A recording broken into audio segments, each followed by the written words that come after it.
Assalamu alaikum viewers and welcome back to my channel Study Law with Bushra.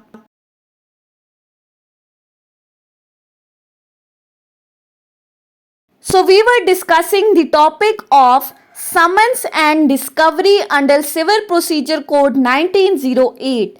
In previous video we discussed its first part. In this video we will discuss its second part. But before moving towards the discussion, I request you all to please subscribe to my channel and don't forget to press the bell icon for latest updates. Do share this video with your friends and don't forget to comment your feedback. So let's move towards the discussion. Summons and discovery. अपनी last video में हमने section 27 से section 29 को discuss किया था. आज की इस वीडियो में हम स्टार्ट करते हैं सेक्शन 30 से. सेक्शन 30 डील करता है power to order, discovery and the like. अब इस सेक्शन में बेसिकली कोर्ट्स की पावर को डिस्कस किया गया है कि कोर्ट्स कौन कौन से ऑर्डर्स पास कर सकती है. सो सेक्शन 30 क्या कहता है? Subject to such condition and limitation as may be prescribed, the court में at any time either of its own motion और on the application of the party के तमाम कंडीशंस और लिमिटेशंस को मद्देनज़र रखते हुए जो कि prescribe की गई हैं, कोई भी कोर्ट ऑफ लॉ किसी भी स्टेज ऑफ द सूट पे या तो किसी पार्टी की एप्लीकेशन के ऊपर या फिर अस खुद नोटिस लेते हुए अपने ऑन पे वो कोई भी ऑर्डर पास कर सकती है. अब कौन कौन से orders? Number 1, make such orders as may be necessary और reasonable in all matters relating to the delivery and answering of the interrogatories, the admission of the documents and facts, discovery, inspection, production, impounding and return of the documents or other material or object producible as evidence. वो कोई भी ऐसे orders pass कर सकती है जो कि उसको लगता है कि ये रीजनेबल हैं या ये ज़रूरी हैं तमाम उन मैटर से मुतालिक जैसा कि delivery and answering of the interrogatories, documents की एडमिशन से रिलेटेड, फैक्ट्स की एडमिशन से रिलेटेड, डॉक्यूमेंट्स की प्रोडक्शन, उनकी इंस्पेक्शन या उनके रिटर्न से रिलेटेड, या कोई भी ऐसे मटेरियल्स या ऐसे ऑब्जेक्ट्स जो कि एज एविडेंस प्रोड्यूस किए जाते हैं, उनकी इंस्पेक्शन से रिलेटेड या उनकी डिलीवरी से रिलेटेड कोर्ट किसी भी तरह के ऐसे ऑर्डर्स पास कर सकती है जो कि उसको लगता है ज़रूरी हैं और रीजनेबल हैं. Secondly, the issue summons to the person whose attendance is required either to give evidence or to produce the documents or such other objects as aforesaid.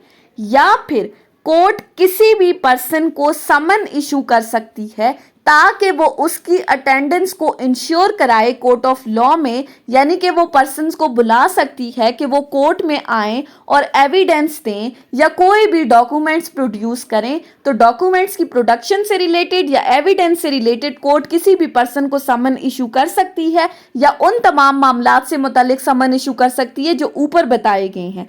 Thirdly, order any fact to be proved by the affidavit, या फिर किसी भी fact को through affidavit produce करने के लिए, उसको prove करने के लिए वो ऑर्डर पास कर सकती है. So section 30 powers of the court बता रहा था कि वो किस किस तरह के ऑर्डर्स इशू कर सकती है. ऐसे ऑर्डर्स जो कि रीजनेबल हैं, जो कि नेसेसरी हैं, डॉक्यूमेंट्स की प्रोडक्शन, उनकी इंस्पेक्शन, उनकी डिलीवरी, उनके रिटर्न से रिलेटेड, ये फिर इसी तरह समन इशू करने के ऑर्डर किसी पर्सन को एज एविडेंस प्रोड्यूस करने के लिए या फिर किसी फैक्ट को थ्रू एफिडेविट प्रूफ करने के लिए. अब इसी के साथ हम सेक्शन 32 को देख लेते हैं. सेक्शन 32 डील करता है पेनल्टी फॉर डिफॉल्ट. अब ये किस पेनल्टी की बात की गई है? कौन सा डिफॉल्ट कौन करता है? अब सेक्शन 30 में हमने क्या डिस्कस किया कि कोर्ट पर्सन्स को थ्रू समन बुला सकती है. अगर तो कोई पर्सन समन इशू करने के बावजूद कोर्ट ऑफ लॉ में प्रेजेंट नहीं होते, वो अपनी अटेंडेंस को इंश्योर नहीं कराते, कोर्ट उनको बुलाती है वो फिर भी नहीं आते, वो डिफॉल्ट कर जाते हैं, तो उनके लिए क्या पेनल्टी है ये सेक्शन 32 बता रहा है. So section states that the court may compel the attendance of any person to whom a summon has been issued under section 30 and for that purpose may कि कोर्ट किसी भी पर्सन को compel कर सकती है कि वो कोर्ट में आए और कोई डॉक्यूमेंट प्रोड्यूस करे, कोई एविडेंस दे। और इस पर्पस के लिए वो क्या कर सकती है? Number 1, issue a warrant for his arrest.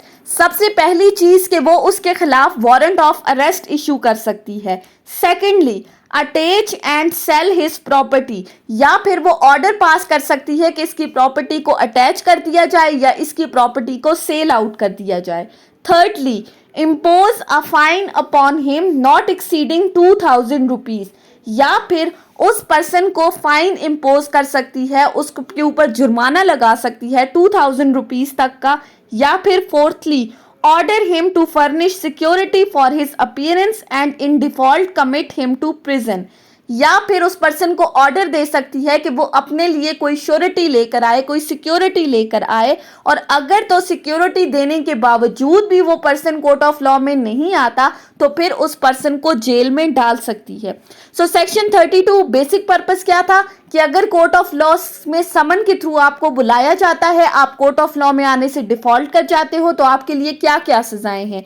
ये तमाम सजाएं हमने डिस्कस कर ली। वारंट ऑफ अरेस्ट इशू हो सकते हैं, प्रॉपर्टी सेल हो सकती है, अटैच हो सकती है, फाइन इम्पोज किया जा सकता है, और सिक्योरिटी देने के बावजूद भी अगर नहीं आते तो फिर आपको प्रिजन में भी डाला जा सकता है। So that was all about section 30 से सेक्शन 32। समन एंड डिस्कवरी का टॉपिक इसी के साथ खत्म हो चुका है। सो आई होप कि आपको ये लेक्चर समझ में आया होगा अगर आपने इस वीडियो को अटेंटिवली सुना है तो। सो अगर आपको ये वीडियो अच्छी लगी है तो इस वीडियो को लाइक करें, कमेंट करें और चैनल को ज़रूर सब्सक्राइब करें। अगर किसी भी किस्म की कोई कंफ्यूजन है तो आप कमेंट्स के ज़रिए मुझसे पूछ सकते हैं। Thank you so much for watching this video. Till then, Allah हाफिज़।